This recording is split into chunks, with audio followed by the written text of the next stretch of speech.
gisiguro o giklaro ni Jesus pagsulti nga ang motuo niya maluwas, apan ang dili motuo maunsa man maimpas.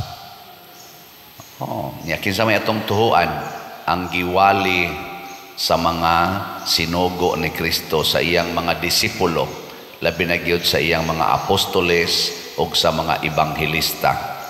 Unya ang timaan kuno sa motuo makabaton gyud gahom.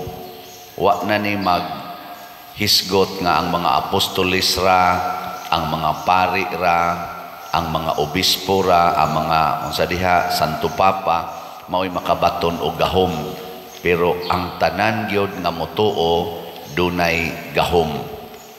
Lingi ay mong tupad ing na gigamit nimo imong gahom. Ay daghan ra ba nato hadlok ka istanan, labi na gyud aning mga yawanon nga mga timaan, sama anang sakit, kasakit, kanang mga disturbo nga naay magtingog-tingog sa inyong balay, kakita ka na mga duwende, kita ka na mga agta, kita ka na mga white lady, hadlok kay ta. Lingay mo to pag di ka mahadlok ana, tunga na sa inyong kwarto. Daghan kay mahadlok mo nang halagyod gamit anang mga asin, mga tubig, mga crucifix. Okay man na siya. Pero kung bunga na sa imong kahadlok, patay ka diha. Matod pa ni San Pedro diri sa atong unang pagbasa, ang yawa nagngub, nagtuyok-tuyok, murag leon, nangitag iyang tukbonon. Sukli siya, liguna ang inyong pagtuo. Pagtuo na sa igisgutan. Unsaon man pagligon sa pagtuo o unsa may timaan nga ligon atong pagtuo, mawa ng atong kahadlok. Ngano man kay ang gahom sa Ginoo mao may muhari nato. Harian ganitas gahom sa Ginoo, bungas atong pagtuo, mawagtang ginang kahadlok. Laing lingi sa imong tupad na di ka mahadlok mamatay. Ang nako no. Tanawa. Hadlok gani ikaw mamatay, nakuha na kasiyawa. Kay ang yawa manggod, ang iya gid anang kanibang gitawag natog stronghold. Ang iya bang pagkupot nato nga murag rinda na sa atong kinabuhi, kana gyung makasud ng kahadlok. Hadlok matiguang, hadlok mapobre, hadlok mamatay, hadlok sawayon, hadlok pasakitan. Kana bisag unsang klasihas ka hadlok, hadlok mahagbong sa board exam, hadlok mahagbong sa exam, hadlok mabatignaong, hadlok buwagan sa uyab, hadlok buwagan sa bana, hadlok nga di bayras utang, hadlok nga paninglan, kana tanan. Pulos na kahadlok.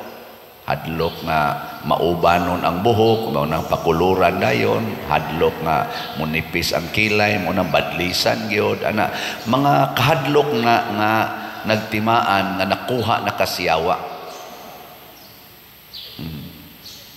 Nya unsa may una gyud nagisangyaw sa mga apostoles o sa mga ebanghelista nga ang Ginoo mao gyud ang atong kaluwasan, nga ang tanang maayong butang naas Ginoo, ug ang tanan nga gihimo sa Ginoo ato gyung daygon, nga matod pastubag nato sa Salmo, sa gihapon or sa kanunay awiton ko unsa man ang kabati, ang kaayos Ginoo, ang tanan nga gibuhat sa Ginoo maayo. Nya kanang colors buhok, kinsa may gabuhat ana? Kinsay gabuhat ros color sa imong buhok, ang Ginoo o ikaw? Kita na gani mo'y maghimo, di na maayo. Pero Ginoo gani mo'y naghimo, maayo gyud na siya. Kay kanang imo rong himo-himo, bunga man na sa imong kahadlok.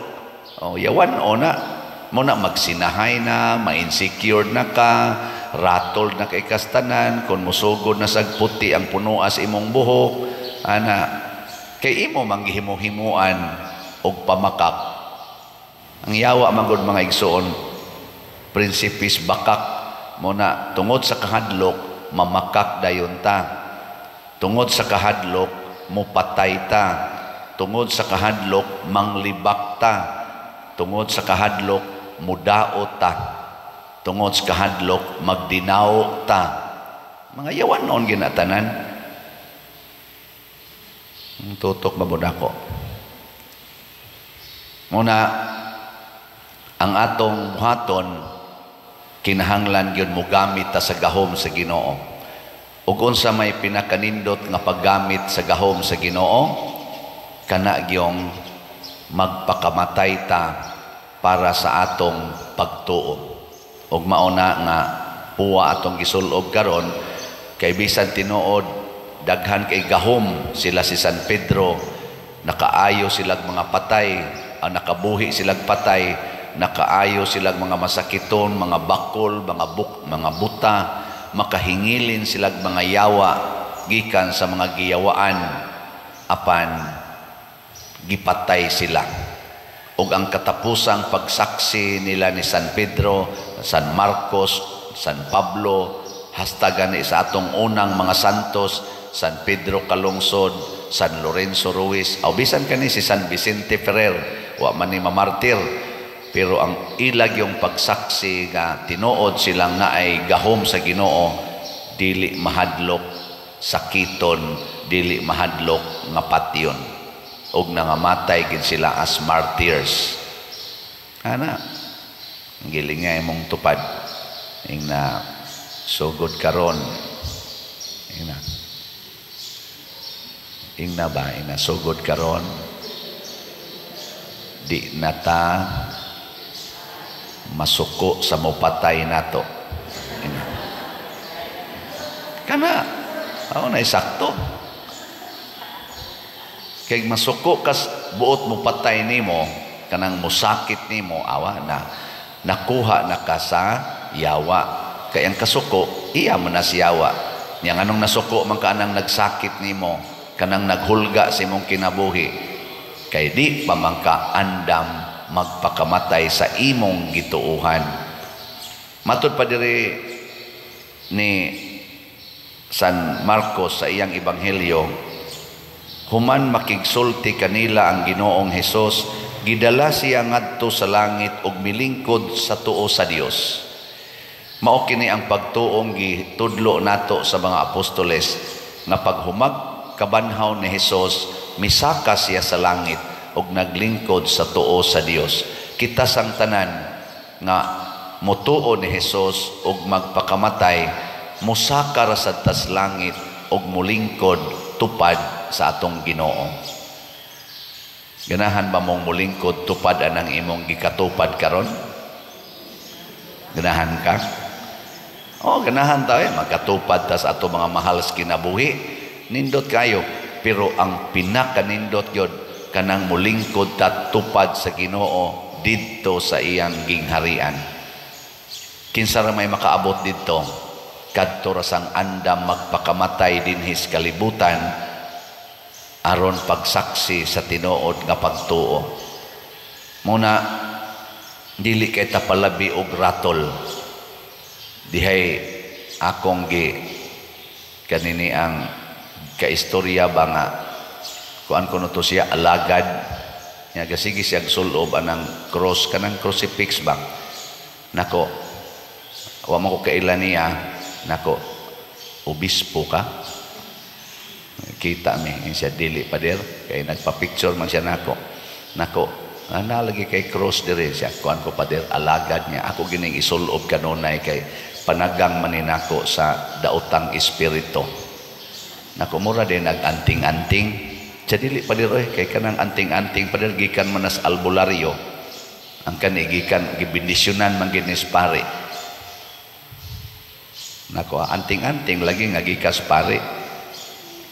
Kay kundi gani ka makakuha anang imong gisabuong sa imong dughan, kay mahadlo ka nga wa na kay panagang siyawa, imo na nang gianting-anting, And then sa atong pamaagi sa simbahan, ang obispo ra gyud mo ay magsigig sulob anang cross dinhi. Kana bang magpintas og cross ba? Bisan kami mga pari, we are not encouraged to wear. Usahay ka na lang amo diring kanang crucifix nga ipapilit dinhi, pero kanang magsabuong gyud og cross ang obispo. Ana. Uy, magsabuong og cross, mura na nung kag obispong gamay. Nakukuha lang na nga itaod lang na siya kon padong na mo nga mo serve isip alagad, padong mo magkiispi, padong mo mag-serve sa misa, ala sulob na. Pero dili gani kuha lang brad. Ug imo nang gihimong panagang sa yawa, anting-anting na na. Pero imo nang kuhaon pero makasagang yapon ka sa yawa, tinuod na ng pagtuo. Diha na ipapilit ang crucifix sa imong kasing-kasing o sa imong huna-huna. Unsa may meaning aning crucifix? Kanang cross ba? Unsa may meaning ana? Na, dako kayo di sa kong loyo. Unsa man na?